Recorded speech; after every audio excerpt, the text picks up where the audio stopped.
Ale zároveň si naozaj myslím, že to, čo tu zažívame posledných, 5 rokov, je úplne iný typ napätia, polarizácie a energie ako kedysi.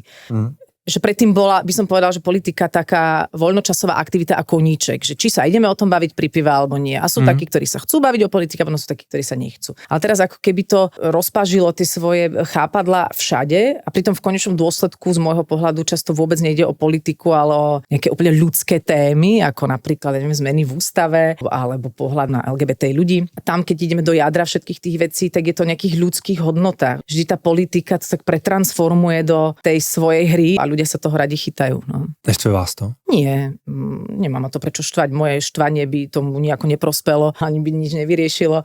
Je to prirodzené. Sme asi spoločnosť v nejakej puberte, všetci sme v nejakom vývoji, aj tá spoločnosť je v nejakom vývoji. Samozrejme, máme asi otázky, že ako to riešiť, ale tak ako sa dá riešiť puberta? Treba to nejak prežiť a byť voči tomu vnímavý a čím menej sa človek zahlcuje nejakým hnevom, si myslím, tak viac vidí možnosti alebo nejaké riešenia, prípadne pochopenie pre tú druhú stranu, lebo to si myslím, že sa často vytráca. To neznamená, že musím tú druhú stranu legitimizovať alebo ju obhajovať, ale vždy sa dá niečo chápať a to sa tam tak nejak vytráca, si myslím.